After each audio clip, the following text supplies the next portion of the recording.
All right, everybody, welcome back. We have another episode of the Teach One podcast. I'm your host, Tyrone Richardson. I am joined by Mr. Motivator himself, aka Silk from the Hartford Yeah, High days. My brother right. Kendrick Moore, man. What's up? How you doing? Man, life is beautiful, man. Life is grand. Very, very grateful for every moment, every opportunity, even obviously to be on here with you, Ty. Knowing you for, we don't even want to discuss the age and how Right, right, long, right. but for forever. Yeah. But man, life is beautiful, man. I'm grateful. Okay, that's cool, man. If nobody ever tells you, which I'm sure they do, we are all out here proud of you, my brother. Like we are proud of the work that I you're doing appreciate it. each and every day. I I love to appreciate see it. stuff like this, man. So Yep. we're gonna get right into it. This, educational podcast. We're gonna talk Hmm. to you about a ton of things. But first we gotta Right. start with where were you born and where did you go to school? Yeah. So, born Hartford, Connecticut. Um, as interesting, I would say, as people view Hartford right now, that was home. That's where I grew up, and it'll always be home. Like Hartford taught me Yep. some really, really valuable lessons growing up, where I did in our Bedford Street housing project area. Yeah. So, and it's funny that you asked that, Ty, because I was just on a platform a couple weeks ago, Yep. and I said my greatest gift growing up, which I would never trade for anything, was learning how to show up. Okay. Okay. Like we talk about our five pillars, like learning how to show up. Yep. So that was a really, really great gift learning that in that Hartford area in my household. But at a young age, I started off, I went to, who knows what the name is now, then went through a few name changes, but I went to what was then Vine Street School. Okay. So that was the elementary school that I Woo. started at. I know it turned to Milner, Yeah. and then it was something else at the time. So It's that's where I started my elementary journey, okay. going to school. So it's Freddie Wish, Okay. and I did I did a stint as principal there, and I used to live across the street as well. Um, Okay. Okay. Shout out to Thurman Milner. Yep. Yep. Recently passed a couple years ago, but he Mhm. was one of the Mhm. first. Really, not too many people get a building named after them while they're still Mhm. alive. So he Mhm. was able to have that. Mhm. That was pretty cool. For sure. So Yep. elementary school. What was it like in elementary? What was it like at Vine Street School? Did you have a favorite teacher, favorite subject, thing you like to Yeah. do? Yeah. So, man, Vine Street again. We talk about laying the foundations. That's how we kind of looked at it back then. And I'll use the education that I learned at school, but talk about the foundation that was given to me at home Yep. because it was about discipline and structure. So those were the values that I stuck to when I was going into school. Yep. So I was always a kid that, yeah, fun was a part of it, but I was always a kid, Ty, that was really studious. Okay. I was there for a reason. I understood my purpose at a young age, and making sure that I understood and lived by that it wasn't just for me. I had a lot of people counting on me and supporting me and pouring into me. So I was always studious at a young age at Vine Street School, Hmm. having the best teacher. I would Ty, I had so many good teachers. Yeah. It's hard for me, and I wouldn't even want to disrespect anybody by choosing one.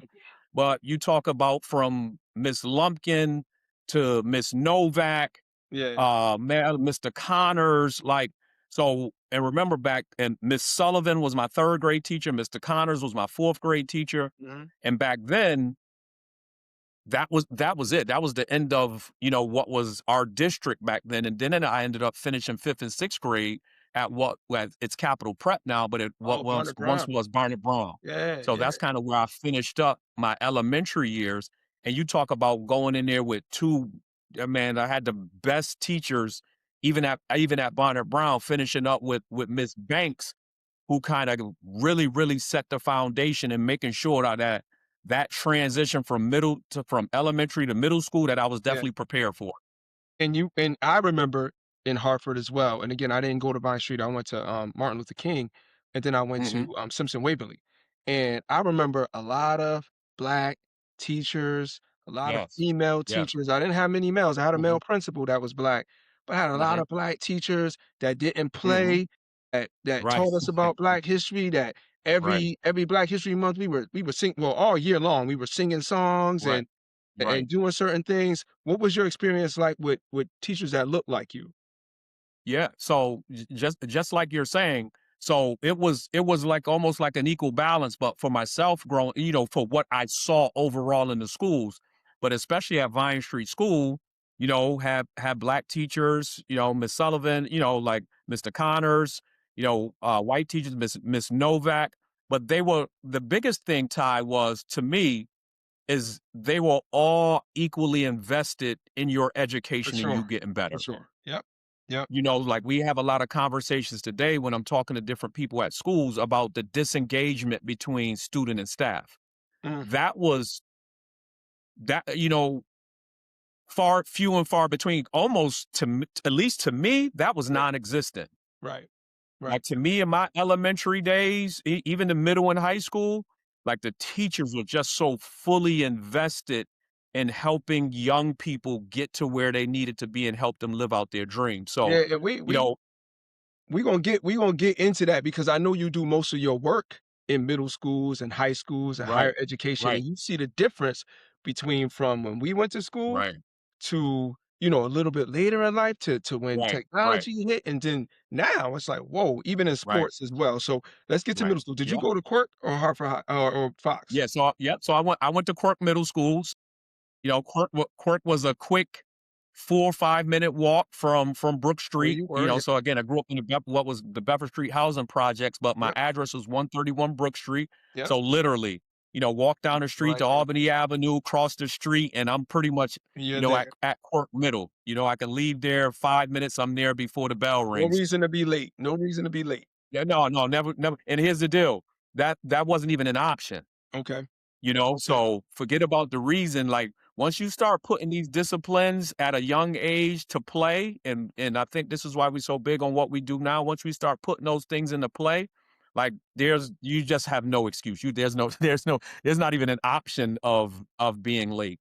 Okay. So, no, Quirk Middle again, another what we see as a dynamic school. I was a part of the honors cluster Q10 while I was Okay. there at Quirk Middle School. So um, had some of the Was that best Orange teachers. House? What Orange House? Yep, Okay, Orange House. I was Oh, in there. I got kicked out in the 8th grade because oh. I skipped too much school, so I had a little bit of different path, but I was in there for a second. I got kicked out of Right, Greenhouse.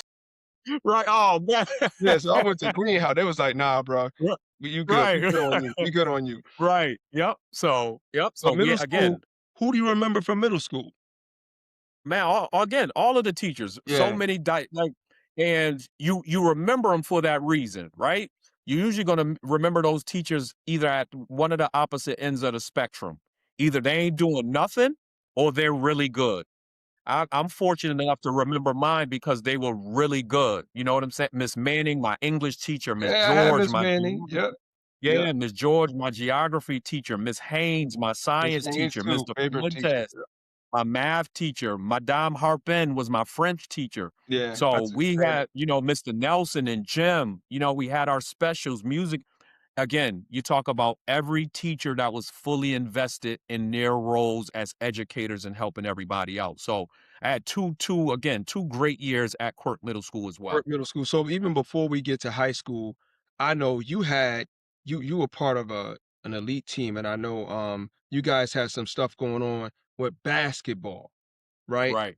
In particular, and I know most people get into sports when they're young. You do like the BYBL we had down at the Y before they put the Y over on Albany Avenue. We used to have to Right, worry right, about fighting to go down there and right, whatnot, but we would go down there right, and we would play. How did you get started before you hit the pub? Um, right. Before you jumped in there and I found out who you were and the whole team came through, what were you doing up to that point with basketball, and who were the people around you that got you Yeah. to that point?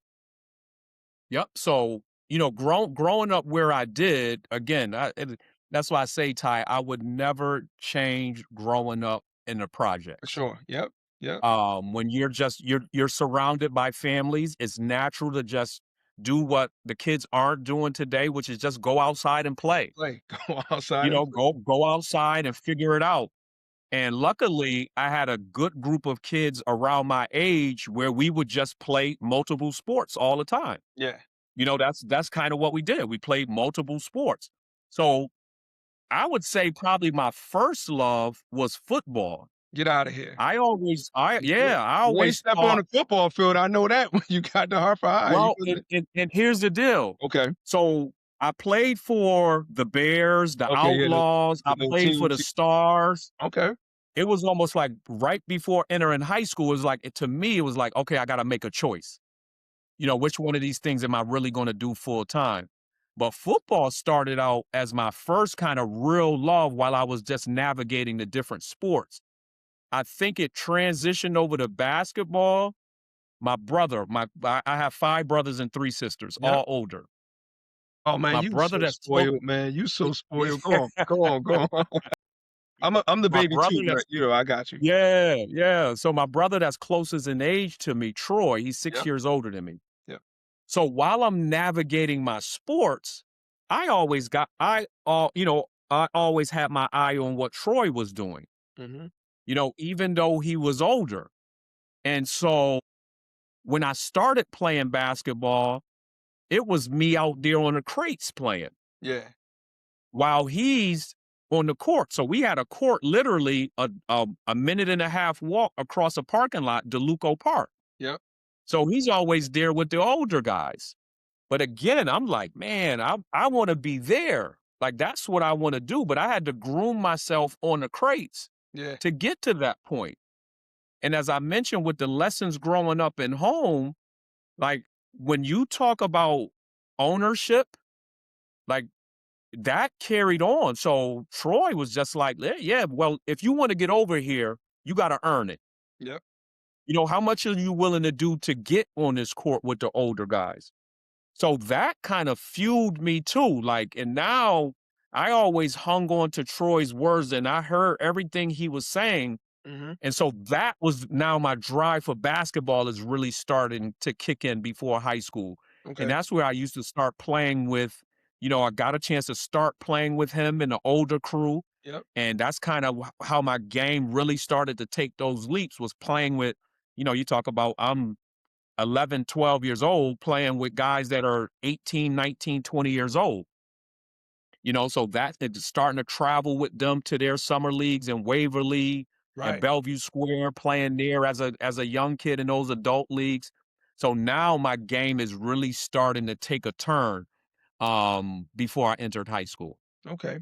So you you guys had a group coming in. I think your freshman group that came in kind of meshed a little bit with the veterans that were already there on the team, but it was kind of known that you guys made an impact soon as you came in. Right. So Right. what was high school like when you got to Hartford High? hmm and again, I'll go right before high school. So remember, I'm always hanging on to the words of my brother Troy. And he graduated from the pub 6 years ahead of me. I can remember vividly that spring before going to high school, he went to MCC. Okay. So he comes home one day, Ty, and he says, "Hey, this guy Nalda who went to school, Nalda Spence, Paul Spence, Nalda Spence, they're brothers that went to Hartford Public, played with my brother." Yep. He said, "Yeah, they said it's these kids over there at Day Park that are better than you." I said, "Okay." From there on out, Ty, we would get on our bikes every afternoon. Myself, Keith Gamble, Yep. Bo, Yeah. I'm Keith's brother Mike, and Troy get on our bikes, R5, and go to that park every day and wreak havoc, and wreak havoc. So that was the transition from that spring and summer heading into high school. As practice starts, gets closer to that first day of practice, Troy also says to me, he tells me, this is how this is going to look. Because back then, Ty, we tryouts, you got 50, Yeah. 60 It's kids for the trying kids out. out there Like, for tryout. it's, Sure. Yeah. yeah, oh man, it was, the gym was packed. Yeah. But he said, you're going to have freshmen on one court, kids trying out for JV on the other, and varsity at the far end. He said, "Don't go to any of the freshmen, just go straight to varsity." And that's what I did. So, I love it. Coach P, Pierkowski, Yeah. Marilyn Katz, who was my accounting teacher, but she was like our basketball mom, passed Mhm. away. That's my girl, one of my mentors forever.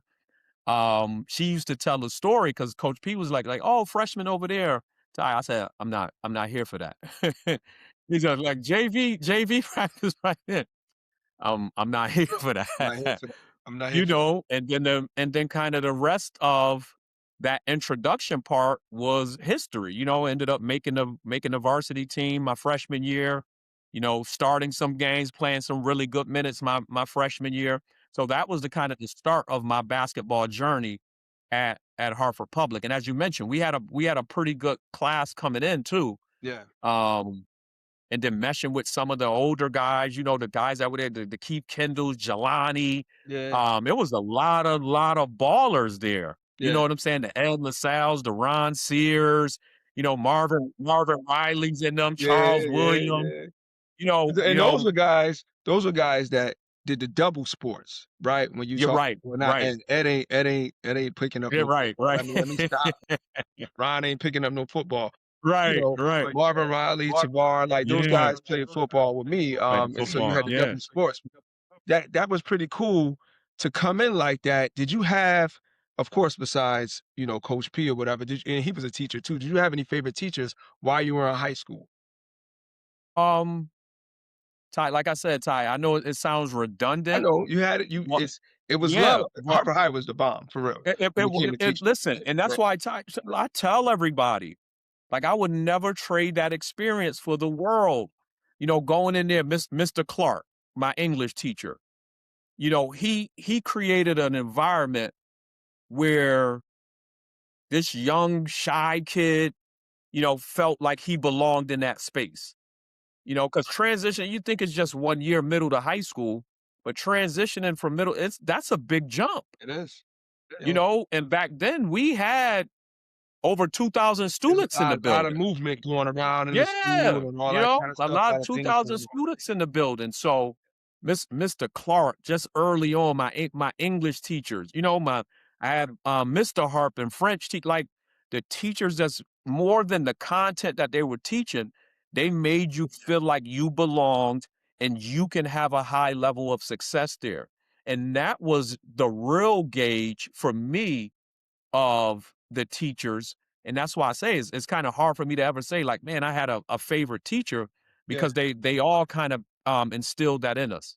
What was your favorite subject in school? My favorite subject was math. Okay. Yeah. Okay. Yeah. So A lot of my people, favorite say subject. they can't. They're math. I think it is like anything else. You can learn it. You can do it. You'll be all right, right? Like, but Right. certain people are afraid of math. But Right. Right. mathematical mind brings you to certain instances with coaching and stuff like that, and knowing what you're Yeah. doing on the court and angles and plays and all Yeah. that stuff. For All math, sure. For sure. mathematics. I was at a young age, I just always loved and adored math. So from the elementary to the middle school ranks and going into high school, yeah, I love math. Okay. Now, a lot of what you do as we get through your high school years, I want you to talk about your success in high school as a basketball player with your team and Mhm. what you guys were able to accomplish. We're gonna move through college. So how did high school wrap up for you and how did you get to college? Yeah. So just academically, I start there because I never want to, and then just socially too. I never want to um overshadow the overall success with basketball, because Yeah. that's the easiest thing. That's the first thing people see. And obviously it was like really, really good dynamic years of basketball on the court. But academics was always first for me. I tell kids all the time when after school, basketball, books and basketball. Yeah. After school, I'm going to the YMCA every day, but I'm getting my homework done first. So there was just a heavy emphasis on that, which started way back when my mom entrusted me to go to school and do the right thing. So I always said, there's no way that I'm going to let her down. That's right. So the academics piece always stuck with me. And it helped me to achieve a lot of things. And what people don't know, Ty, I also received a full academic scholarship after high school as well. So, but when you talk about the basketball piece, um, obviously, we got a chance to do some really special things on the court. Yep. My junior year, we kind of built up a team that was like a wrecking machine. Mm, It was a wrecking crew. yeah. Um, we were ranked number one from start to finish of the Yep. year. Yep. Went 27-0, ended up the year ranked nationally. We had some dynamic, and this is too when it was really, really competitive. We look at the teams we faced in the tournament that year. Four of the five teams had Division I basketball players on the team. Mhm. So from West Hill had two, Holy Cross had one. New Milford, who gave us, it's funny, they gave us the toughest challenge our junior year. We only won 36-32 in the quarterfinal game. Wow. That's They didn't defense right have there. any Division I. It Yeah. was just their style of play, holding the Yep. ball. Holding the ball. Xavier, they had multiple Division I players. Then Danbury had multiple Division I players. So the competition was stiff. We just had a really, really good team that year. Yeah. Moving into my senior year, when nobody had hopes. Just think, Ty, we graduated 8 seniors. So we only brought myself, Courtney, and Mike back from that team. We recruited Big Eddie Thomas. I remember one Yeah. day I asked Big It's Ed, like, I was "Yo, you like, "Yo, wanna play? Ed, Come be the man. hey, yeah, If you can't yeah, be booked, just basically." come be the man." 'Cause it's funny when, 'cause we sometimes we would see the football players on the court shooting the ball before they go into what we had y'all had that little old weight room right Yeah. there in the gym. That we just right to the side that we go in and we just Right. yeah, yeah, yeah. Right, right. So you see the basketball football players shooting the ball. But me and Ed, we had a relationship through maybe a class or two, but I literally asked him, I said, "Ed, hey man, like, what do you think about coming out to the team? Like, we need you." The thing about I appreciate with Ed was just his maturity and understanding our standard, not just his basketball, but I think it's the Hartford High standard at the time too. And I say that because he wasn't just coming out there and just saying like, well, I'm not a full-time basketball player, so don't hold me to a high standard. Yeah. No, it was like, if he's coming out there, he knows that HPHS pride, I'm gonna give my best every We're time out. 100% out there. That's what we gonna You do. already know. Yeah. You already know. So we've never even had to have a conversation with Ed about that, which helped us immensely, just with putting the rest of the pieces on our team together. Then we had my man Richard Martinez, who grew up right down the street from me on Brook Street. Rest in peace, Rest Richard in peace, Rich. Martinez. Yep. Oh man, that's my boy. Yeah. Oh man, that's my boy. Like I said, he grew up right down the street on Brook Street. Played at the DeLuco Park together. Mhm. Rich was the man. Then Kibi was on our team. He was actually our starting point guard, Steven Jernigan. Okay. Okay. Obviously, Listen, rest in peace, Ira Lynch. Ira was on our I team. remember doing that too. Yeah, you had Yup, those I was Ira. gone. I was gone. I spent 5 years, but Yep, I was right, gone by then, right, man. right. I could stay in high school forever. But, Kiwi is funny. Kiwi is funny. Rich used to work as a para in my school, and I never Uh-huh. knew him at that time. Like, I was Yep, too old, right? He came in yep, and, um and I had a Jernigan in my school too. I had Rich yep, Jernigan, yep, but yep. Kiwi was always he was a little heavy back Yeah, back yeah, yeah, yeah, right, he yeah, got yeah. heavied up, but he was always like, "No, I got the jumper. I got the Yeah, jumper." right, right, I right, was on the team. I ain't see where right, He right. was on no team. So that's my man, though. That's my man. Yeah, no, man, those are great, great memories. And then we ended up, doing what a lot of people didn't think we were gonna do. And again, with us playing, it was just about our pride. We never thought like, oh man, they don't think we could do it. Let's go add Mhm. some extra fuel. No, we coming out here to play basketball. So, we ended up going 23-1 that year. Our only loss was to Manchester at the Civic Center.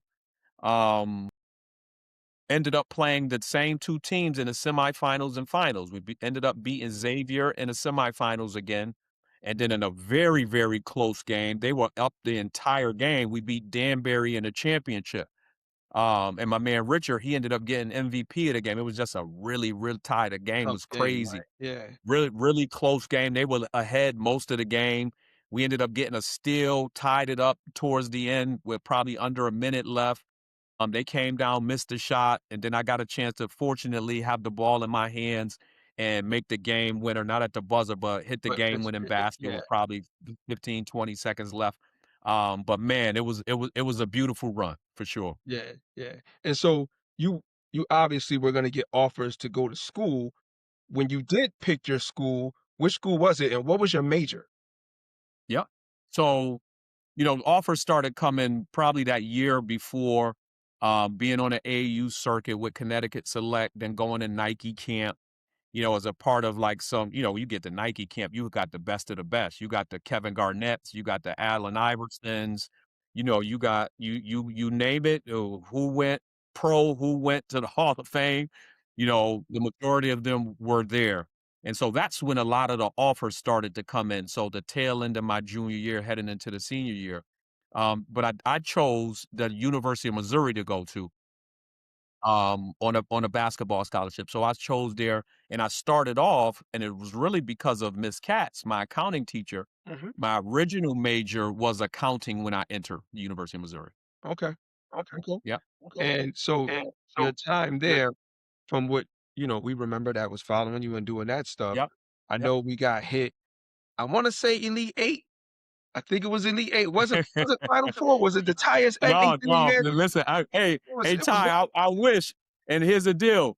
I'm dreading the fact that they're coming down to the Final Four now, because usually towards the end of the season they always show that highlight they when show Ty's that ending with highlight the because it's buzzer always a beater. buzzer beater. Listen, Yeah, it and it's makes me sick. But that was actually, Ty, only the second round. that was the second So, round. yep. Okay, So that was okay. that was the second round when we got a chance to play UCLA, who was not Mhm. only the number one seed in our bracket, but they were the number one overall seed in the tournament. It was And upset they city. That actually was upset city, as Dickie s V would say. it makes my Okay, I'm stomach hurt. sorry. I don't mean to But bring no, up. no, no, it's all good. No, man, listen, it's a part of it. I had to get used to it. But then, and what made it worse is they went on to win the Win it. championship that year too. Yeah, yeah. And Yep. so you made a move at some point. You was at Missouri, and then you made a move and you also switched your major? Yep. So I stayed in the business field. So I decided to transfer. After my sophomore year, I transferred from Missouri. I went on to Providence College. Obviously I wanted to obviously still compete at that level. So moving from what back then Missouri was in the Big Eight, with the Kansases, Iowa States, Nebraska, Colorados, and them. But then coming over to the Big East, so getting a chance to still compete at that level. But my major, I ended up going from accounting to marketing. Okay. So that was the degree that I ended up graduating with, along with my master's degree from Providence College. But I ended up changing to marketing. Listen, man, it's probably why you got 5 jobs now, which you was talking about before. You smart, you Yeah, got hey, the math, the Ty, money. just used to being busy. Busy is my norm, you know? Yeah, man. Oh Yep, my goodness, if you don't know yep. Kendrick Moore, that man is busy for sure, my Yeah, goodness. yeah. Um, so we do have to get into what, and so this is what I appreciate about you for real. Is that when you go out and you talk to these kids and you do what you do, and it's even before talking to the kids, right? Because you were training my son too. My son was part of that Mhm. for a little Yep, while, going out there and playing ball. He had to figure out which one he wanted to do. He ended up right, choosing football over right. basketball, but he was a well-rounded athlete anyway. But when you get out here and I see your work, and I saw it then with you training the kids on the court, the what you take from what you went through, just you could tell Mhm, it's brought up in you from how you were born and how you were raised with your family, but how you take that into your work is 100% serious. And I seen that work myself as a parent mhm. first. And then when we get out here and we see you do what you do now with the schools, and I'm in front of you, and we'll talk about, a little situation that happened and where I really was like, wow, um, I know your injury and the stuff you've gone through, right? Being at the height and then having to deal with that and the adversity you bring. I'm telling you, dog, I see the passion in your eyes. I see when you talk about it. Mhm, Get to that point where you had your injury, you came out from that, and then starting to get into what you're doing now. with your Right. purpose, with your purpose. Right. And that's the word, Ty, really. Is I always say, like, I don't I didn't choose this. My it's my purpose. My purpose chose it. So, and I just had so many people around me that poured into me that it wasn't for me to go against it. So that's why a lot of the stuff is so natural. Now, the lessons that I learned and my care for young people, because I had so many people caring for me and making sure I was okay. Yep. As I mentioned, the Miss Cats, the Mr. De Lorettos, Yeah. you know, I D-Lo. have so many positive people that said, you can do this. At the same time, no excuses. Right. Like, we're not gonna we control what we can control. We don't make any excuses about the things we can't, our environment, etc. And we always show up and put our best foot forward. Mhm. And those are just some of the same lessons I want our kids to understand today. Right. No, and here's the deal: no matter what space that I'm in, whether it's some of the more affluent spaces, in different parts of the state, Yep. or many of our urban areas, Yep. my conversation intensity, passion, more importantly, my love and care for them, it's going to be the exact same, Mhm. because it's just my care for wanting to see people do better. And it extends beyond just the youth as well. Yeah. I always say, like, if I'm in a space, it's my purpose, it's my job to see others do well.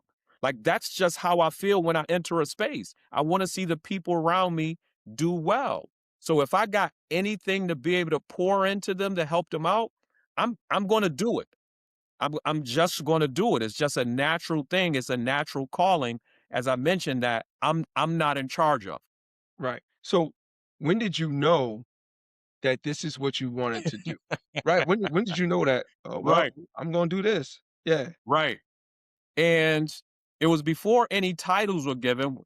Once I left Hartford High, Ty, went to Missouri, my first year out, my first spring, I'm calling Mr. McCausland saying, "Hey, whose prom can I pay for? Whose senior outing can I support?" So it was just a natural, okay, my time is up. I know the dynamic of the school that I came from. I know Mhm. there's students that need support. Mhm. If I'm in a position to help them, I'm going to do it. So my first year out of high school, I'm calling back asking, again, RIP Mr. McCausland. Um, I'm asking him, how can I help students that might need some additional support? Right. So the transition happened right after. And that's why I say, I, I would love to say there was a time where I said, man, like, yeah, this is what I want to do. But to me, it just started happening so naturally. Yeah. And again, the biggest thing for me was understanding, don't fight that. Don't don't don't go against that. But And I you and I came never back. did. But you came back and you were like, "Okay, Imma get into training other folks, but then I'm gonna get into being a mo." Somebody had to come to me and be like, "Yo, what you just said to these group of kids is powerful. You should have your own, you know, speaking business, your own Right, motivations." right. Give me the Right. lowdown, man. Right. So again, information, right? So, and I say this through our experiences, tied through yours, through mine. I serve no purpose if I have all of this information that I've gathered through my stories, through my history, with your shirt on, the resilience piece, learning how to go through things, navigating different spaces, understanding how to be in spaces where people make you feel like you don't belong, but you still got to be your best. Yeah, Like, it does me no good to have all of this information and not give it to people. That's the purpose of information, to share it. So again, basketball was a huge part of my life. yep, When I first left When I was at Providence, Ty, so I had 2 coaches at Providence, Pete Gillen, who ended up being there the year that I sat out, and then the year my first, which was my quote unquote junior year, and then my last year was Tim Welsh. Then Pete Gillen went to Virginia. When I graduated, I had the 2 knee surgeries when I graduated. Pete Gillen called me and he offered me a job as an assistant coach at the University of Virginia. Okay.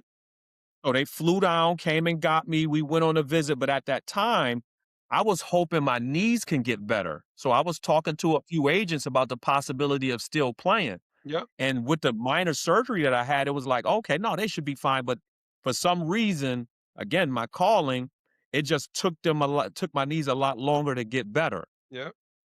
Right. So then I kind of went and I'm out at an AAU tournament with our old program, Connecticut Select. A lot of the kids that I still mentor now, Mhm. they had a wrecking crew too. Ryan Gomes, Jason Benton, Mhm. they had a crew.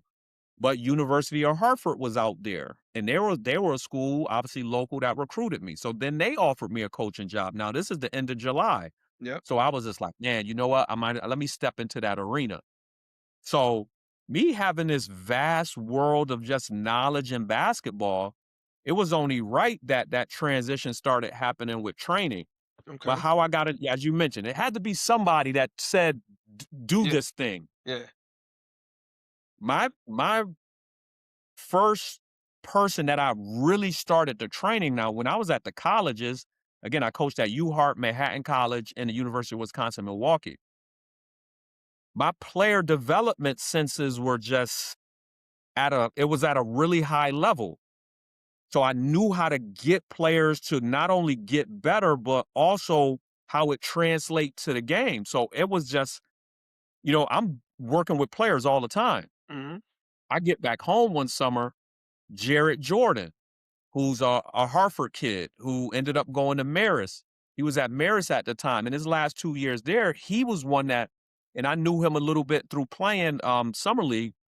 And he called me. He was like, "Hey, why don't you train me this summer?" Okay. And so that's when I really started to train here back home. Okay.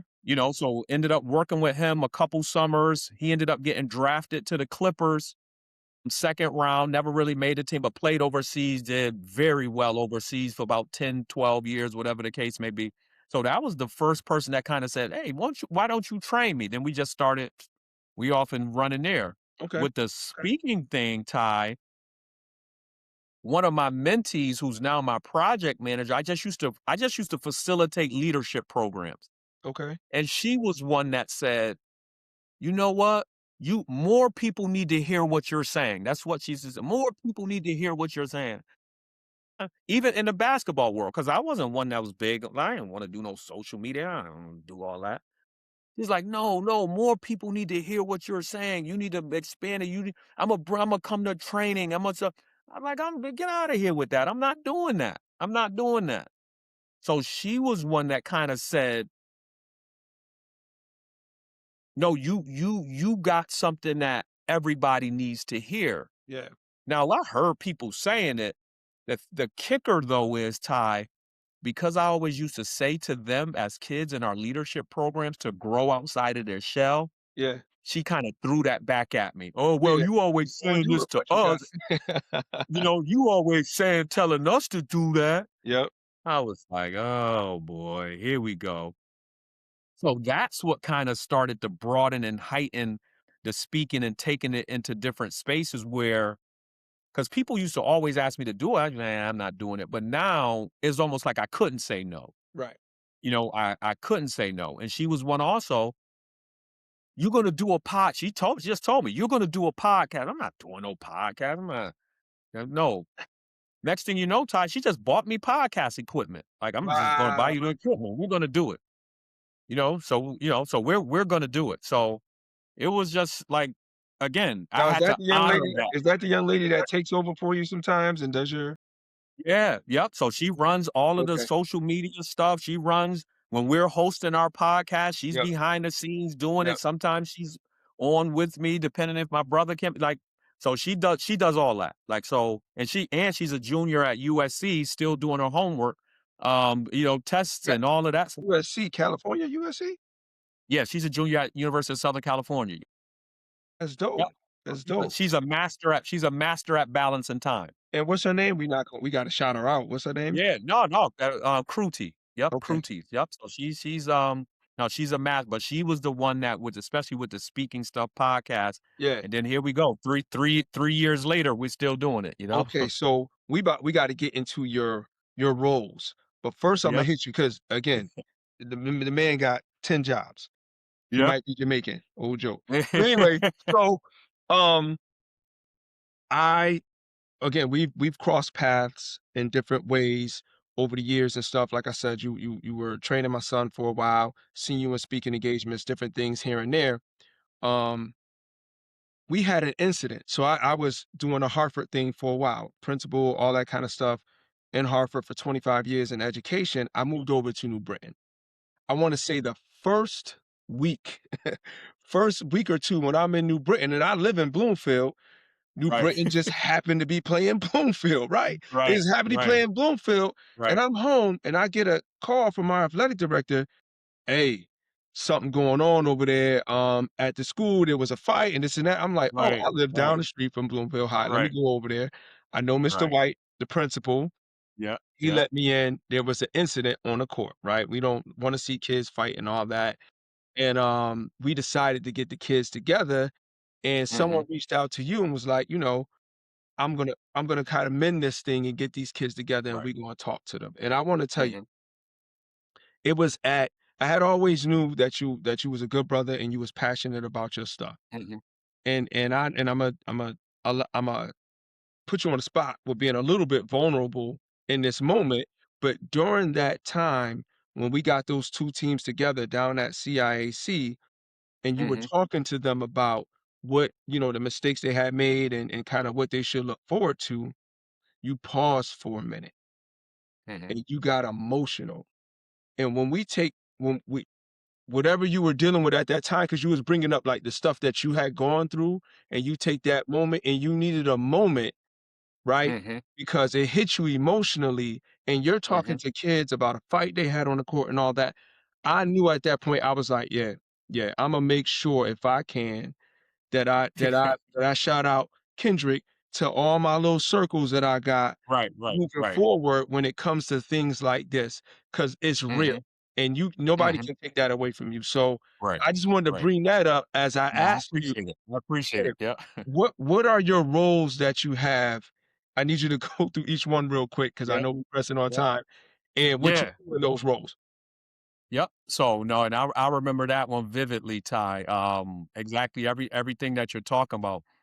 So that's when I was doing a collaborative work with the CIAC when they called me in to do some. I was handling like restorative type situations. Yep, yep, You talk about mending, but really all of the everything that I get to, every space that I get to with young people, I try to infuse some level of leadership. Like, how do we take that next step as an individual, as a team, as a program, but more importantly, as a culture and what we experience every day. So it was me, when you talk about a pause, living in real time as an adult, but understanding where they are as kids and that the experience part. What are we feeling at the time when we're making certain decisions? mhm, Right? So, and the biggest part wasn't about that day, it was about corrective behavior. So that now, when you don't have the adults around you that are overseeing, taking care of you, I don't want you making those decisions outside of there because the consequences will be much heavier. So that was a big part of that. So no, that I remember that vividly. So now I went from the collaborative space to my one of my roles is I'm the assistant director of equity and leadership at CAS CIAC. So I okay. get a chance to travel the state. You think the third Connecticut, the third smallest state. I would like to say I disagree with that with all of the traveling that I do. You It's an know, hour and a half to get from here to Oh here. my god! Oh man, I'm all over the place, all over the place, so I could be in Fairfield one day, the northeast part of the state, the northwest part of the state, just all over the place. But I absolutely love I know it. you I love it. Yeah, I know love you it. I love it. Like you know, I love the challenges. I look forward to that, and I think that was just something instilled in me growing up. When I said being on that crate and getting to the main court, like, what do I have to do challenge wise? Like, and I see it as opportunity. Oh man, like, what do I have to do? How do I go back? Do I go back to the drawing board? How do I figure that out? So those things were just instilled early. So when I'm working with these different schools to get them as the kids as individuals, moving cultures, turn them into high performance cultures, whether it's restorative work, whether it's building leadership programs, they are all challenges slash opportunities, right? So that's one of my roles. As we mentioned with the basketball piece and coming home training, I turned that into what's now more basketball clinic. Okay. So I get a chance to work with and train some of the best I've had the opportunity to work with some of the best players in the country. Okay. Especially from our central area, with either being there with them from the start, joining them somewhere along their journey, getting them to at the tail end. But the beautiful part about what I love to do is not just the physical basketball pieces. That's why I call our sessions personal and player development. Yeah. It's the overall development of the actual player. And with that, comes the standard, comes the expectation, comes the honesty with the delivering of the information. But it Right. Because also comes. you could just have them doing drills, but you're not Yep, you yep, talking to them through the whole drills and yep, stopping and right. pausing and Yeah. going through life lessons. I've seen it. I've seen it. Right, right. No, and I think that's one of the beauties slash advantages of it, because through that, sometimes even because sometimes they, oh man, Mr. Moore, you mean, no, it ain't. It's just the standard that I need you to understand and uphold, not for me, but for yourself. So when I send you out there, I'm not just sending you there, you're prepared when you get there, you know how to handle these different situations you're going to encounter. The beauty of that, Ty, is when they can kind of see through, oh, he's on me, he's yelling at me, Yeah, yeah, yeah. it creates these strong relationships down the road where they say, "Oh man, I remember. Thanks, coach." And here's the deal: and no matter what field they're in, got kids that are high level, high level people in wealth management that use those basketball lessons. He wrote this kid, man, my man, I give him a shout out. My man Gavin, he Okay. was in those hot gyms too in Vernon, Ty. Yep. Yep. The small little gym, that YMCA in Vernon. Mhm. Yep. When he graduated from high school, his freshman year, his mother said, "Hey, Coach Moore, I want to send you something. Gavin wrote this letter in his English class." It was all about the lessons he learned in that hot gym, Basketball court. standing Yeah. the work ethic. The same thing you got a chance to kind of see, Ty. Yep. Yep. Now I know what Coach Moore was really about. He Mhm. cared about us, loved us, you know? And he uses those principles, which what's guided him to elevating himself to a couple years after college, like I said, high ranking in wealth man. So Yeah. they're able to use these things in different areas of their life as well. So that's what we do with more basketball clinic. Okay. I'm the director of the Hartford County for Connecticut Elite AAU.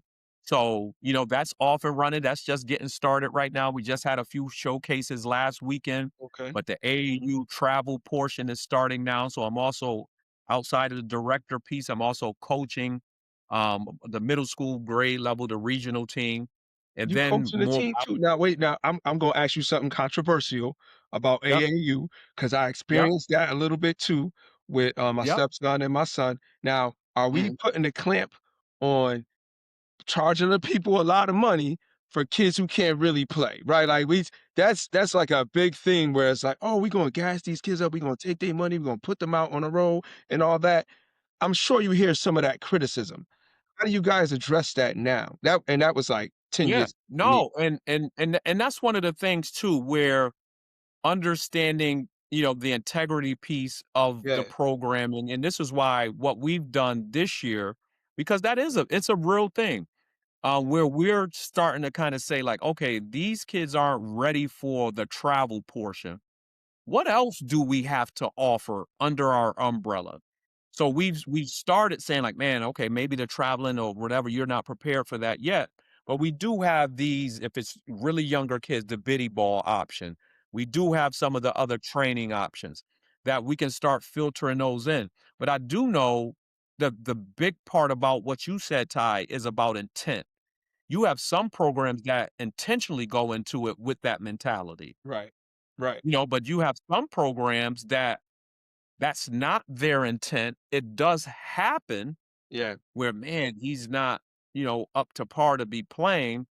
But there's so many dynamics that go along with it too. Sometimes the parent might just want him to play. Right, it's just Sometimes that whole thing in there those are the pushing different them, things. pushing them. But I've been to, Right. So tournaments. I'm driving up to yeah, Boston, like, "Man, we don't drive up to Boston, stay overnight, do all this stuff to get blown out by 30? Like, what are we right, really doing?" So, right. No, yeah, it's definitely an expensive venture. It's definitely, an investment. But I always say this, because especially in our area, but what we have to offer at our Hartford, we have some of the strongest coaches. And I tell our parents, the main thing you should be looking for in your early years of basketball is good coaching, good quality coaching that is teaching. It's not always going to translate into the games, but your development is more important right now. So I'm heavy on that with the coaches that I get a chance to work with, and we have some really good ones, like really good quality coaching. But okay, no, that is a topic of conversation that is pertaining to AAU, and unfortunately, it's a business now. yeah, We go yeah, back to when I played, like it was literally one main AAU team in the area, Connecticut Select, and you had to be chosen for it. right, you couldn't do all that, You just know, pay and there show is up, you yeah, gotta there be show right, there make is no pay to play. We're gonna pick the best players around, so, people just learn how to capitalize off of yeah, that thing, that model. And then as I mentioned with the more motivation, that's the brand that most people get a chance to see now. Um, we use our 5 pillars heavily on that. Obviously, you so got on the resilient first. what's the 5 pillars? Yep. So the 5 pillars are discipline, commitment, sacrifice, resilience, and lock in. So we use the 5 pillars to guide our leadership, any programs that we do based on success. One of the things we say, one of our kids man, my man Ryan, who just graduated from East, I shouldn't even say one of our kids. These kids are growing up so quick. Right, yeah, But yeah, he's one of the guys that's heavy with the media. He does all of my film work. I love to get our kids presenting too. So we're at one of the high schools and he's presenting. He was just saying, like, the 5 pillars guided him throughout his life. Even when he decided to change majors, because he was so focused on the 5 pillars, it yeah. helped him to make the transition easier. So the 5 pillars, they're the foundation. They're the guys that help you have success in no matter what you're So doing. I gotta have you go through the 5 pillars again and why you chose Yep. each one. Yeah. So and choosing them, it was again, I was at here's the deal. I was at one of the schools in Fairfield. I won't say which one. And I'm talking to their principal. And one of the things I said to him, Ty, was over my journey, I just started putting these little things together, building these little small little programs, ideas. And so what happened is when people start coming to me asking for programs, like I already have these little bits and pieces, these foundations that I just put together, and I can create a program for anything anybody wants right now based on everything I've already done. Okay. And it's almost like the same with the 5 pillars. They were just words that I started to use probably more often than not. Right, right. So it wasn't something where I said, "Oh man, let me think about these words that I want to use." That didn't happen. Yeah, it was in the flow You of know, your conversation, and you yeah, talked about that a lot. That's gonna be one of yeah. saying so much, it gotta be one of the things You're I right, right. And then what happened was they really started to become the foundation. And because we always talk about high standards, so our idea of discipline, when people you ask about discipline, oh, doing what you're supposed to do, being what you're supposed to. Our idea of discipline is showing up no matter what. Like you can't forget the no matter what part. So it's like, and now we expound on it a lot, but there are no excuses. Like when you're supposed to do something, you get it done. Like commitment, like understanding the weight of your responsibility. Like we create spaces sometimes, and we did one of our podcasts on it, but there are just some spaces, Ty, where it's execute or not. You know, you would there's no blaming, there's no well, maybes there, so we just started building in these words. And then once you start entering spaces, when you see the kids' reactions and we start adding them to our kindness campaign, when you start adding them to building the championship culture, when you start adding them to every kid in the country conversation, when you start adding them to whatever it is, it's like, whoa, it became this overwhelming response. And then then when I show up with the lock-in shirt, oh, Right. hold on, like, Yeah, hold I on a noticed that. second. I noticed the lock in a lot more over the last year with the lock Yeah, in thing. so Yeah, people yeah, kind of yeah. just kind of start gravitate, oh, sacrifice. Like when we talk about sacrifice, Ty, it's really when I always go back to high school when I start talking about it. I say, here's the deal. Like, I knew what I wanted to do. When anyone was looking for Kendrick, they knew exactly where he Was that was. where he was at? Yeah. There's no question. There's no question. So when you want what you say you want, giving up things is easy. Listen, it wasn't playing video games either. You're right. Yeah, It I was ain't on a court or doing my homework. It was one of the two yeah, spaces. yeah.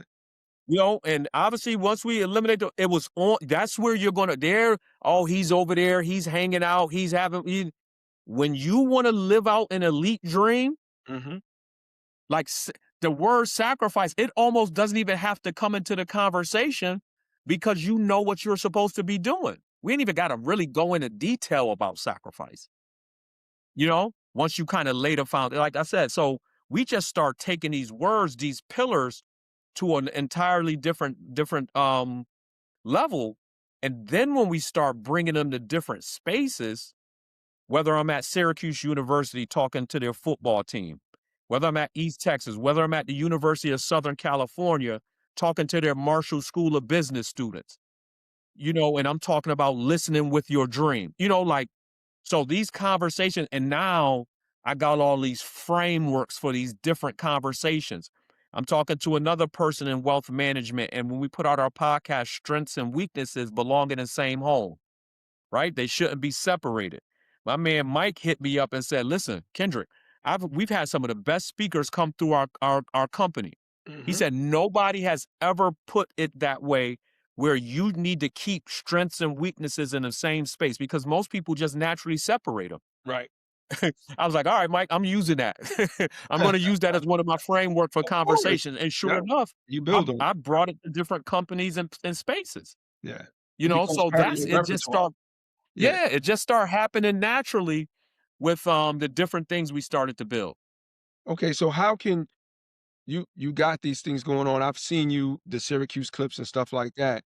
How do people get you to come to their school, to do a conversation with their leadership team, the folks, their Mhm. staff, their students? Yep. How do we get hooked up with that?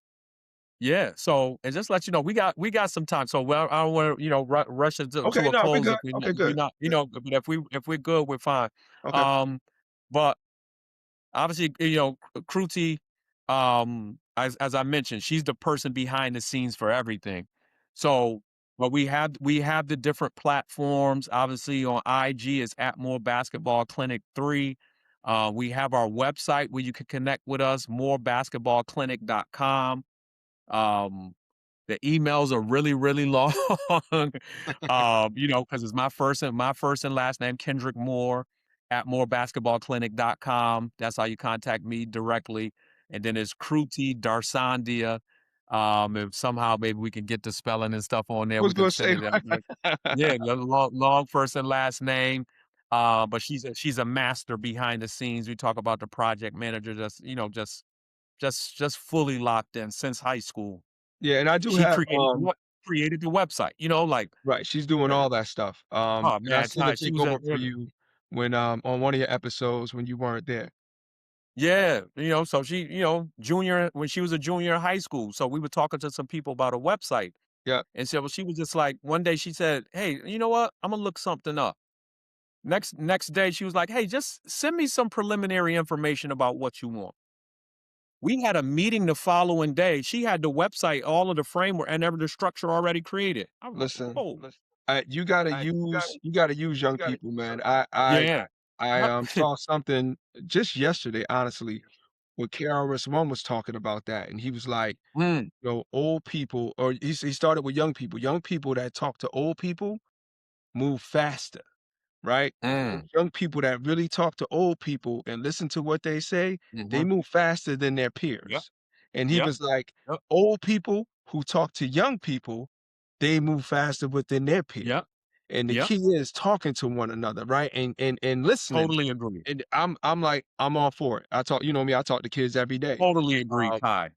and I I totally agree with yeah, that. it's a Yep. huge thing, and I don't mean kids, I mean kids in the sense of the teenagers that I talk to, but also my son, right? Being Right. in his 20s and other Yep. people around in the Yep. hemisphere that we can learn from. So I wanted to ask you this when it came to being in our school system now, in the Mhm. school systems and what you see from students, what are some of the good things that you see from I know you did some work in Farmington, you've done Yep. some Yep. work Yep. all around. What are some of the good things you see in like middle and high school students right now when you Yep. visit? Yeah. One of the main things I see, Ty, is a hunger for high expectations, a hunger for consistent high expectations. Kids love standards and they will buy into it. The key is consistency. So when I'm having these different conversations, sometimes in the crowd, they're looking like, wait a minute. Or when I'm visiting and building programs, they're like, wait a minute. But the responses that I get afterwards, when they want to meet one on one, when they're emailing me, when they're contacting, they're longing for consistent high expectations. Because what comes along with that, you got to think, and this is one of the direct reasons why certain areas thrive and certain areas struggle. When you got spaces where the standards are held, and can you imagine, Ty, where every space that you enter, Mhm. the conversations are about high expectations. Like they're whether you enter the gym, whether you enter the Yeah. lunchroom, whether you enter your math class, like they're just speaking to you in a way that builds you up every day, hold you to a standard. When you get to spaces where that's inconsistent, Yeah. like that's where I see the biggest lag. So that's what I want to say about those kids, the middle and high school kids. Like they are hungry for high standards. Right. I would say a school system, it's not or in a school, let's take a building, right? Because I get a lot of Mhm, people who watch this that are principals, teachers, different stuff like that. It's it's not always easy to do because depending on how big the space is, mhm, because you have different classrooms. Right? Where mhm, you could say, "This is what we believe in, this is our expectations, this is what we follow," mhm, but not everybody is, like you said, consistent with that. I might mhm, go to this class, and that's the standard, but I go to this mhm, class, that's not the standard, and it's mhm. kinda hard putting everybody together, or when you go to, it's this way academically, but when I go to my coach after school, it might be different. Or my Right, coach after school holds a high right, standard. We gotta show up on time, we right. do this. It's sort of the old thing where we visit different classrooms and you have different kids, and you're like, "Wait a minute, I got Kendrick too. He don't act like that in my class.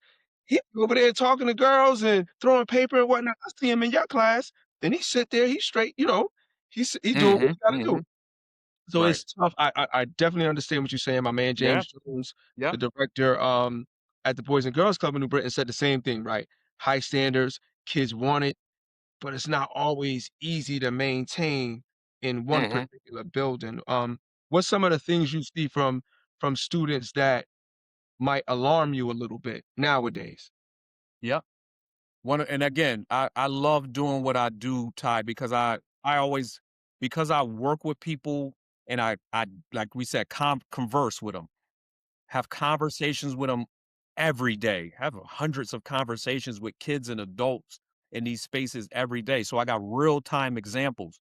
One of our scholarship winners, this kid Cole Grenier, from Fairfield Ward. So I was going to do some work at their school. So I asked him. I said, "Man, like, what's one of the things that um if you can change that you saw?" He's in college now, about your school.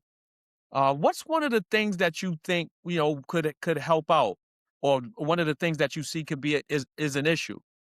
He said, "People caring." He said, "People caring about." Here's the deal. He said, "There." Let me make sure I get this right.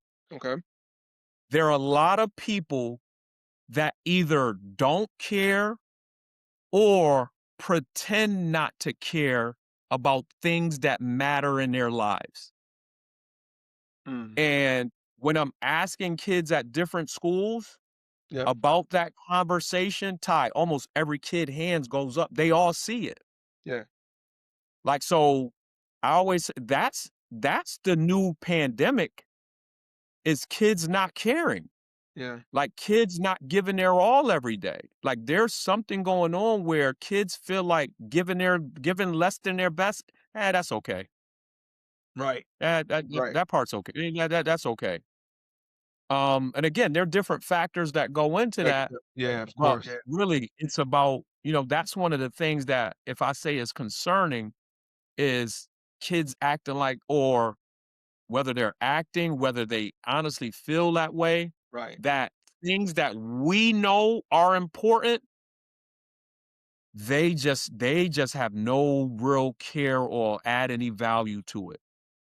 I see that at times too, and when I presented to this group of kids at Satellite Careers Academy for Black History Month, and I talked about Kwanzaa Kunjufu, who's this guy who wrote a ton of books. He passed away, and we were talking about the 5 steps of success. And those people that know me, I kind of go through that a little bit when we're talking about breaking the cycle of poverty.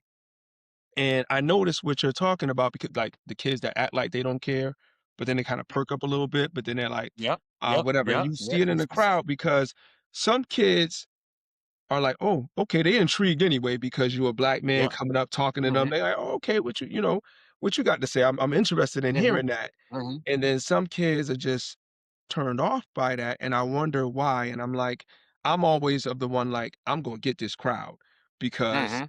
I'm Yep, charismatic, yep. I'm gonna talk to them or whatever," and I always Right, wonder about those kids who I don't have enough time with to reach, right, right, because right, if I had right, enough time with you, I'm pretty sure we could have a conversation and I could build a right, relationship right. with you as if I was your teacher or as if I was your principal in my spaces where I got to my students the most. And it was like, yeah, I can crack you because I'm gonna spend some time with you and I'm gonna figure out Mhm, what's going on with you and give you some hope for what it is you're doing. Some kids, you don't need to, right? Because wherever they come mhm. from or their parents and whatnot, they listening to everything you say. By the end of your Right, joint, they like, right, damn right. They come up to you at the end.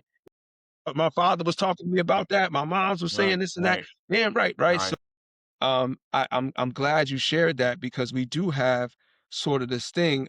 What role do you think social media, whether it's the phones or the different Mhm. platforms, what do you think that's playing into our youth when it comes to their behavior and their drive? Yeah, no, that's a huge, oh, man, listen. We've had several of our podcast episodes about that. One of my mentees, as I mentioned, like, they've gotten so much older. I don't even know if the right word is mentees, but Right, right, right. he actually talked about how detrimental in his professional career right now, how detrimental being on the phone and being on social media has impacted him.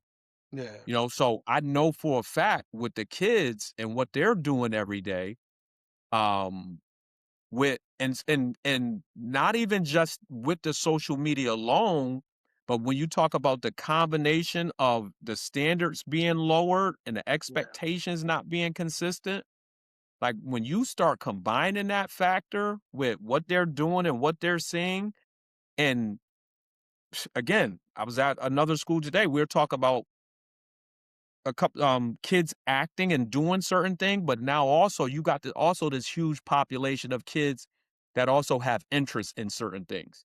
They're Yeah. not doing the acting yet. They're not being disobedient Right. quite yet. Right. They're not going overboard quite yet, but their interests are peaked.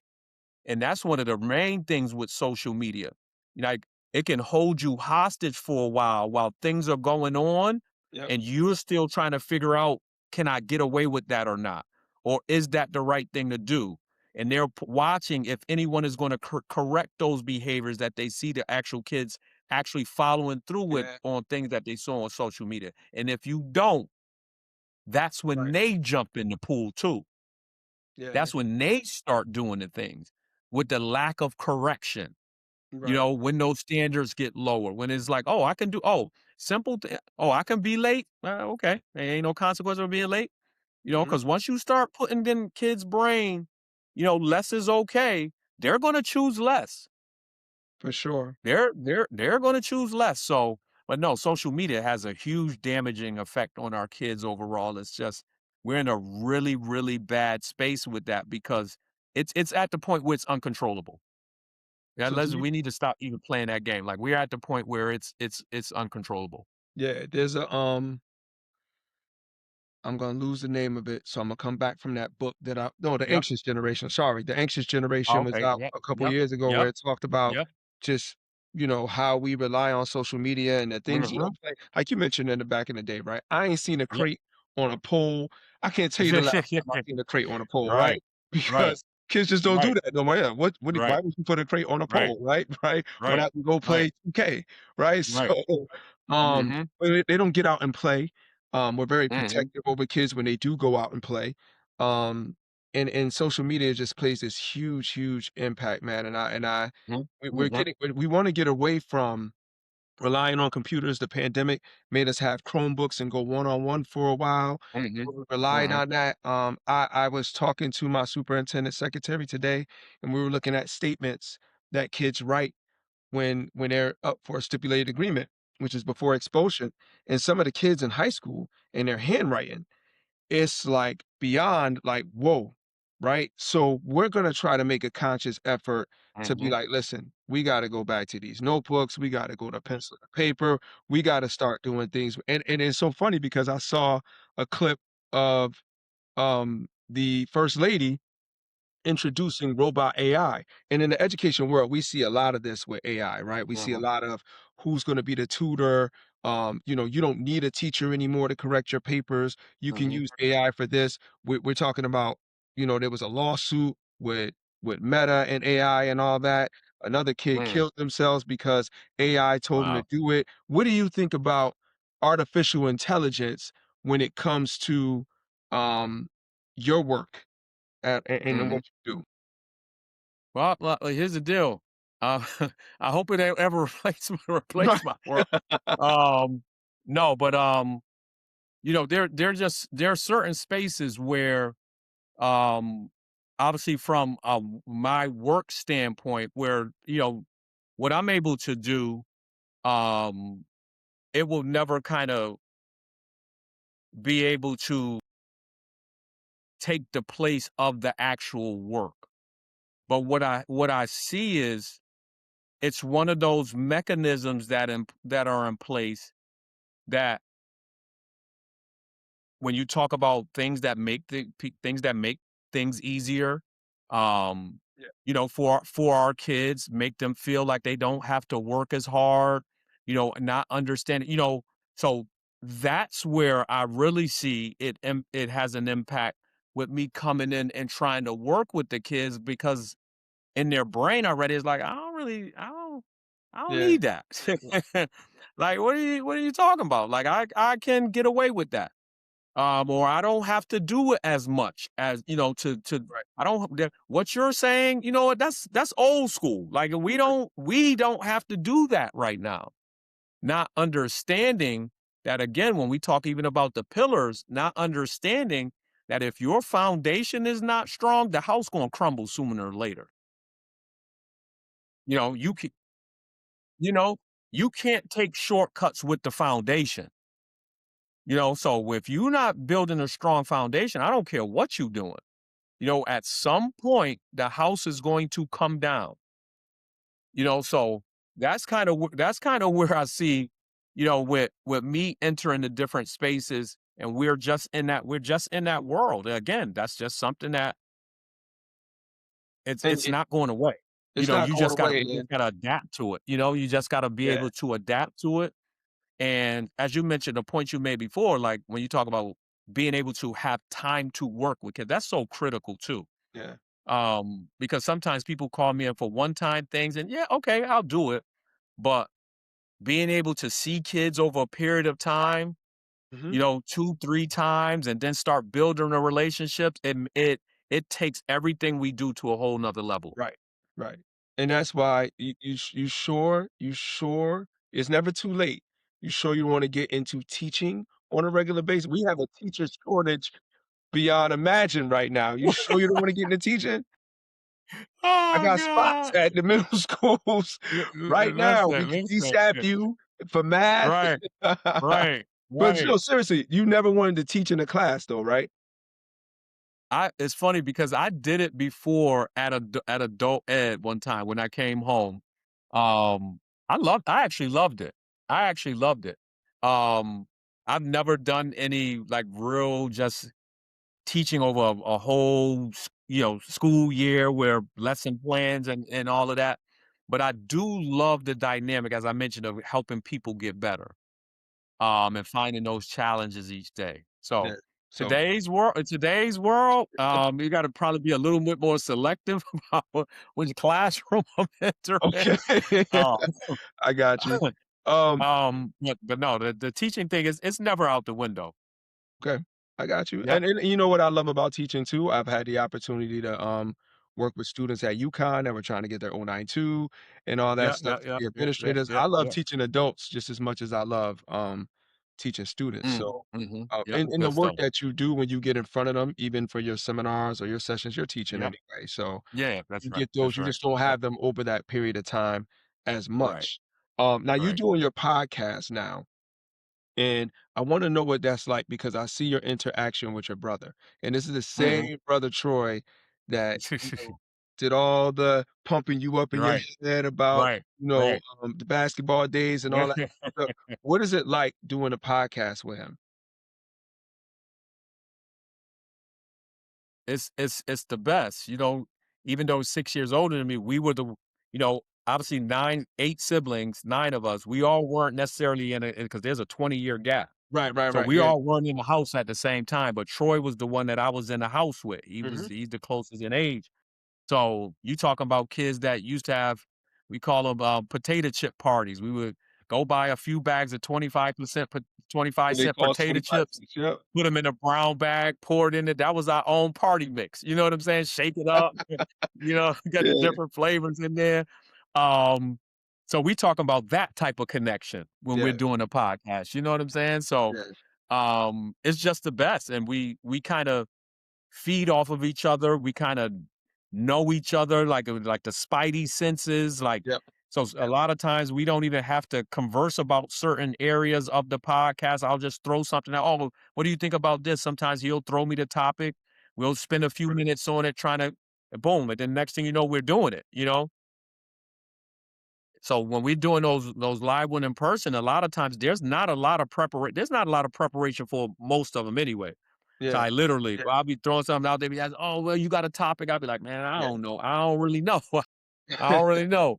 And they'll always say, "Wait till the morning. Wait till the," because I tell them Mhm, I'm at my best thinking early in the morning when I get up. mhm. They be like, "Wait till the morning. Wait till the morning." I'm like, "All right, I'll wait till the morning." And usually something will pop up, and it's showtime.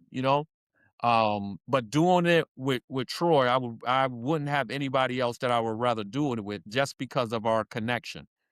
Um, and then I always say this too, you know, it just gives us an opportunity, not even just to connect on a podcast, but just to connect in the same space, whether In the same we're, space. yeah, whether As we're, brothers, if as we're not brothers. in person. Yeah, Yeah, right. You know what I'm saying? Like, oh man, I got time to talk to my brother today. So that part is real special too. That's cool. I wanted to shout you guys out for that. That's really Yeah, no, dope. I appreciate it. I Yeah. appreciate it. Yeah. We're at the point where so we had talked about this earlier now, we've been talking for well over an hour. And normally when people come on, I'm gonna give you a break. I'm gonna see which one of these work for you. Okay. Okay. Normally when people come on the show, right, we say you gotta have Okay. your top five TV shows or movies about school, right? You are into this realm of coaching and you coach folks. I'm gonna give you some options here. You can have a Okay. top five about TV or school if you want. You can have a top five about sports movies if you want.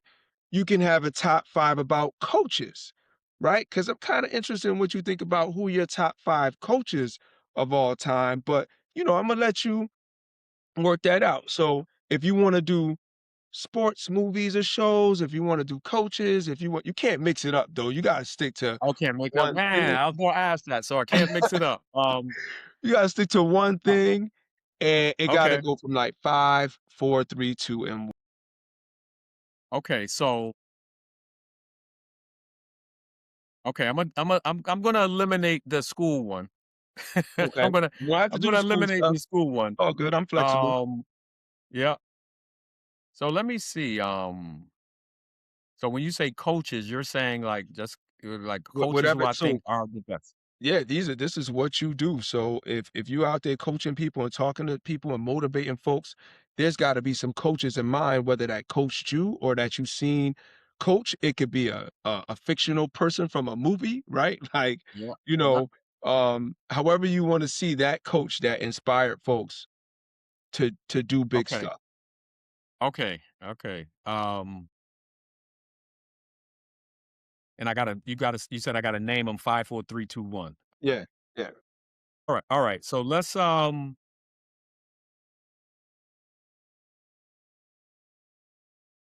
man. All right, let's do coaches. Let's do coaches. And All these are right. real coaches, or you gonna throw some fictional ones in there too? Nah, I don't think I want to do any fictional. I would think I'm Okay. gonna do like, yeah, some real coaches. All right. Wow. I know a lot of really good coaches or You coaches that was I gonna say that think the are same really way you good. said about teachers. I knew you was gonna say that. Yeah, yeah. A lot of good coaches. So, yeah. So, um, And it could be personal ones to you, or it could be people you don't know, but right? mhm. Number 5 on my coaching list.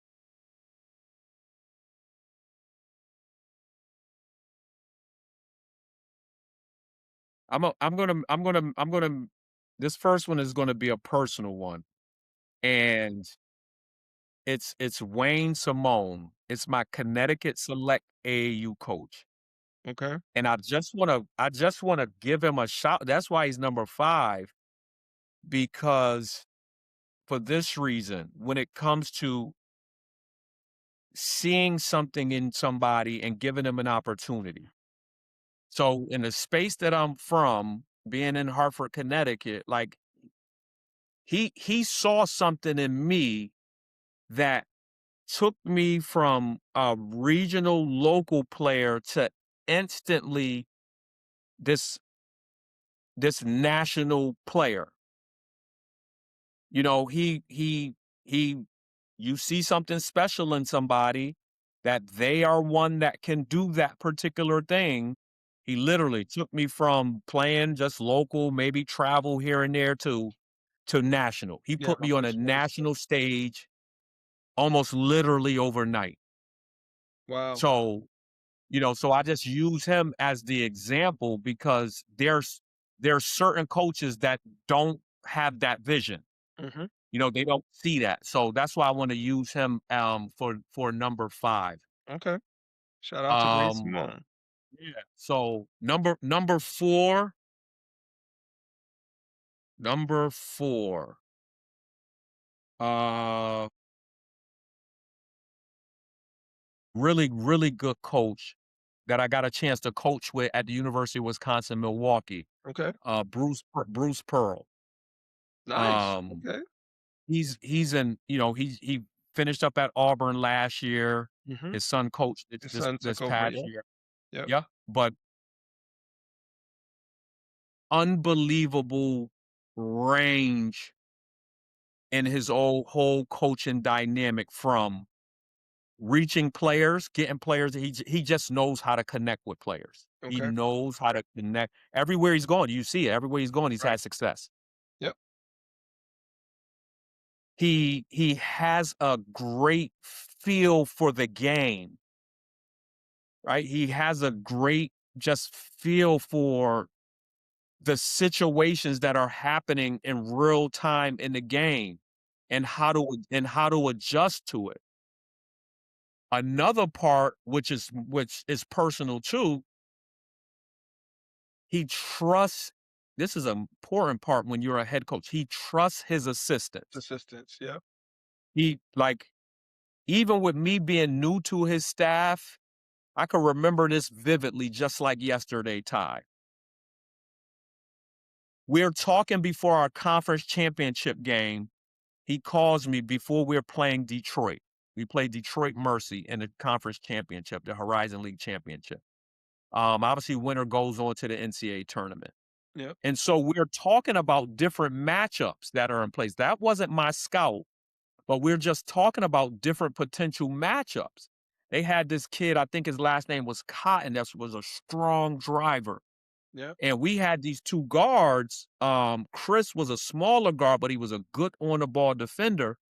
But we also had Boo, who was a bigger guard, but Mhm. he wasn't great at keeping strong, fast guards in front of him. He can contain them every now and then. So one of the things I said to him on the call was, I said, at certain points we may need to look to kind of switch that matchup. Even though Chris is smaller, we might need to Okay. get Chris on him, Yeah. just in certain situations. Sure enough, the time came at the end of that game, Ty, where the players are going timeout, players go meet there, coaches go meet there. And it took confidence in me because, again, we're at a crucial point in the game. It's the end of the game. Like, we need to stop. Yep.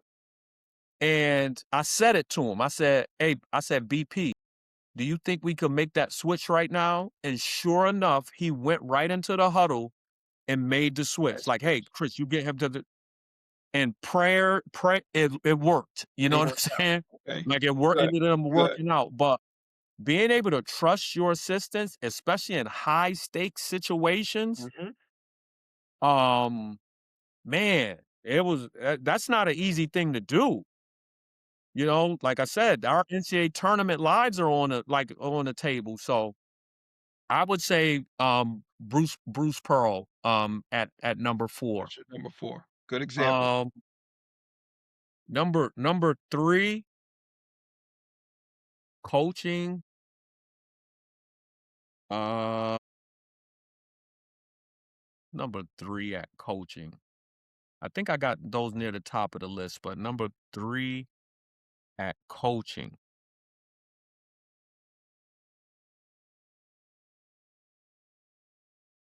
I would I would ch-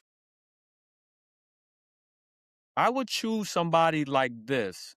This one got to be you got to let me get away with a combination tie of Okay. oh, because it's father son, Bob Hurley and Dan Hurley. So Bob Hurley, I want to say, Bob. I'll just use the dad. I'll just use the dad because he produced this thing. So I'll use the dad. So he coached at St. Anthony's High School in Jersey City, Okay. high school, and he, urban area, but he created one of the best high school programs in the country. But more importantly, he produced some of the best young men in the country from Mhm. that urban area. Right. And I got a chance to, and I'm still in touch with him. My man Wayne McClinton. When I was an assistant at the University of Hartford, I got a chance to coach one of his players. Okay. And during one of our first workouts, Ty, he was like, two parts to this. He was just like, "Man, you just like our high school coach." Yep. Like he's like our high school, but he loved it because he was used to that intensity. Mhm. But it's also, the other part of it was, I had to stay at that level because he craved high Right. He expectations. wanted that. I He couldn't came from drop. that. Right. I couldn't drop. So I want to say he's number three because when you create that in your play, they now no matter what field they enter, they can go accomplish, and they're looking for high expectations. Yeah.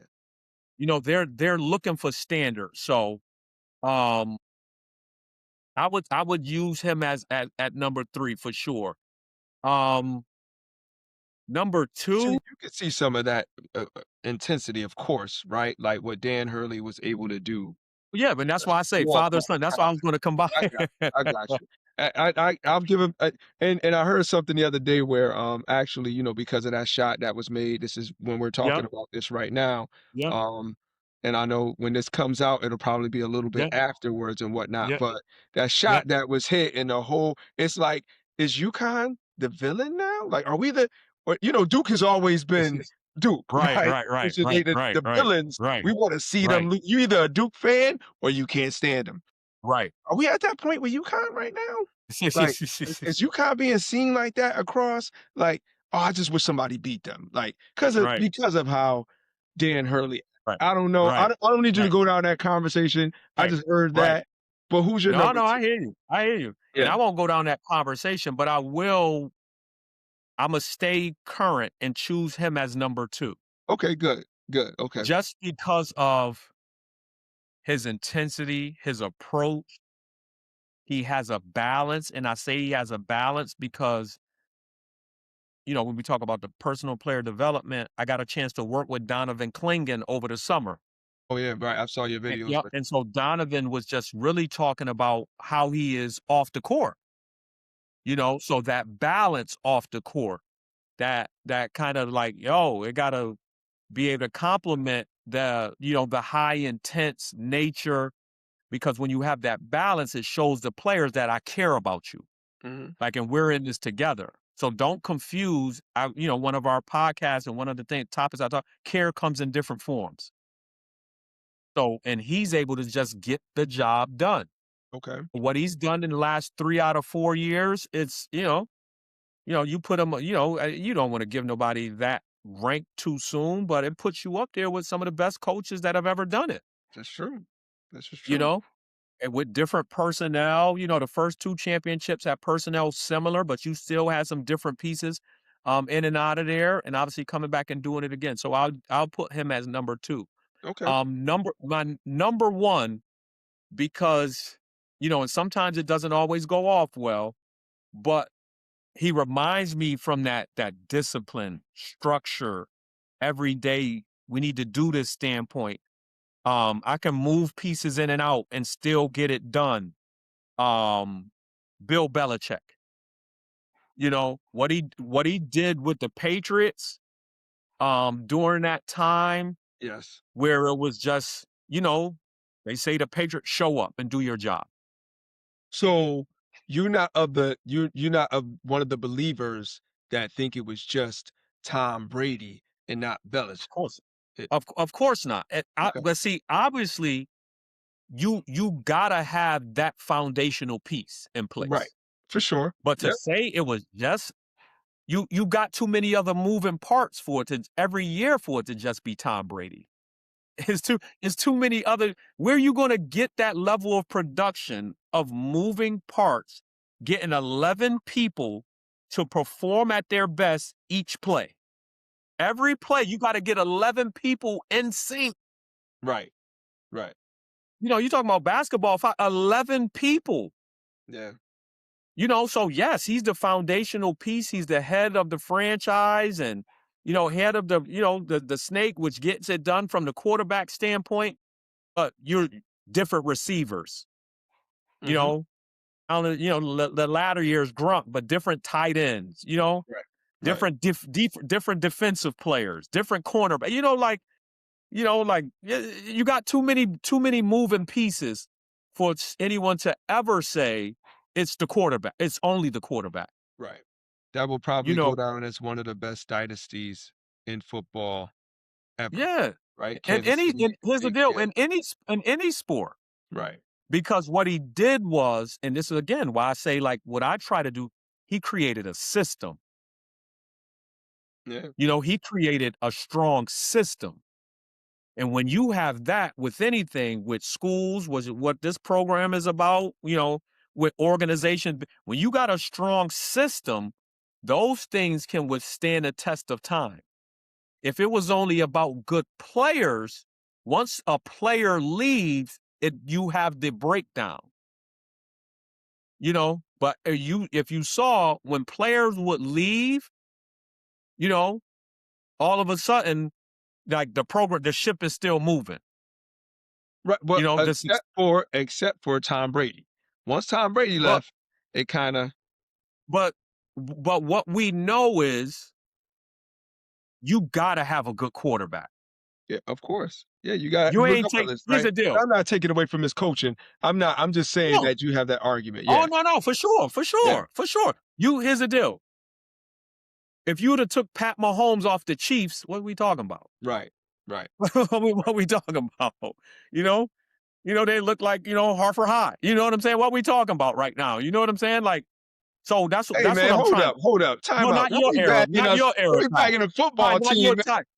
Ty, not your era. Your era. Listen, hey Ty, when I first got to the pub, Yeah, Green, all them dudes. I forget what's the other big run. Man, y'all had some of the biggest giants, Tavar and right. them walking down Listen, the halls. I was Yo, I listen, was I was like, yo, what's going what on? is going on here, Yeah, yo? yeah, and I used to have And I that myself, cause I did go to school and your brother was there as well. Like, I got to school in '87, and so when I got Okay. to school in '87, I was only, I was like 5'4", or Yeah, yeah, yeah. even so shorter than that, and I'm, like, in the locker room with all these cats, man, it was Yo, just looking at them grown men, the beards and everything, man, it was yo, it was crazy, it was crazy. yo. Yeah, I'm seriously. I yeah, was yeah. like, what in the so I would definitely go with Belichick as the Okay. top. Yep, Belichick is the top. I got you. That's your number one. yep. So, yeah, I let you get away with it, but thank you for sharing your top 5. We did coaches a little bit. I'm supposed to Yep, get my man Phil Bryant on. Phil, I might do the yep, same thing with him yep, when it yep, comes to yep, coaches as yep, well. Let him get away with it if that's what he want to yep, do. But listen, yep. I wanna thank you for coming on the show, man. I appreciate it. I got one little last thing though, right? Because you do so much and you got so many jobs. What do you do? Um to come to relax? What do you do to have fun? What do you do, like, to be like, "Man, okay, I gotta come down from doing this, traveling so much, talking to Right, people and right. XYZ." How does Kendrick Moore have fun? Yeah, so you gotta be really, really intentional. Really, really important to kind of create boundaries around each space. Because the work, as much as I love it and it's very, very time consuming, I'm also home with the missus. You know what I'm Yep, saying? So I yep, gotta be very intentional about building time in and not just time where I'm just coming home and I'm just slumped on the couch, because I'm tired of everything. I gotta be able to put some things on the back burner and build time in to make sure that relationship is just as strong. percent. Because nothing outside is gonna go smooth if the house ain't strong. Foundation. You Yeah, already know the yeah, foundation, right? So nothing outside is gonna go smooth unless that is strong. And I'm one tie. So when we talk about just personal, like I'm not one that needs a lot to be happy. I'm really comfortable with the things that I do, the people that I talk to, the small circle of people that I'm around daily. Um, the feedback from people when I'm impacting lives, whether it's through podcasts or speaking, those like little brief conversations, the people that I get a chance to mentor. But outside of that, I don't need much to enjoy my life and what I am. I'm really, really fulfilled with everything that I do. Get a vacation here and there, mhm, see different family members, still a lot of family members around, but man, that stuff there fills my cup. okay. It's all good. Well, again, I wanna thank you for coming on, spending time on the Teach One podcast. Yep, yep, I really appreciate it. And like I said, yep, to open it out, to yep. open the show, there's a lot of people that's rooting for you, man. That's really proud I of you and the work appreciate it. that you're doing. I appreciate it. I appreciate it. Hey, All right. Ty, man, thanks a lot for having me, man. I appreciate you too, and keep up the great work. All right. Thank you. So that's it. That's a wrap on this episode of the Teach One podcast. But I do have some homework for you. You got to subscribe. You got to like, you got to share with your teaching besties, and then comment on your favorite takeaways. That's your homework. Seriously, thanks for tuning in and being part of this amazing community of educators. Keep inspiring, keep growing, and remember you're teaching one student at a time and making all the difference. We'll see you on the next episode.